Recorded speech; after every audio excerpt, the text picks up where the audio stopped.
provided many, many tips and strategies to me as how to prepare for a speech, how to keep it going in the right direction without giving up the power, as well as how to interact with the audience, like how to read their body language, to see their facial expressions, etc.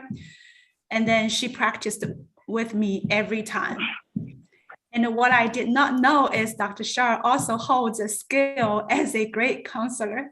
Her many, many words of wisdom really provided a great comfort to me and helped me to restore my confidence in a lot of different levels, both at work and at home.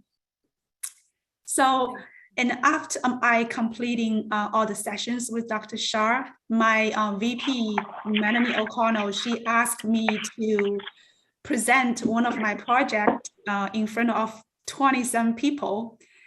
And those people, they're all in the VP and the senior director level, and they all well know what I was doing because they will take my work further to do their job.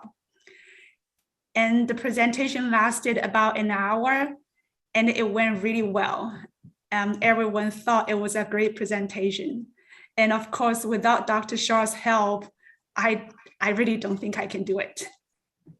So what I'm going to say here is congratulations to all of you who accepted it into this program, and you will not be regret. Have fun.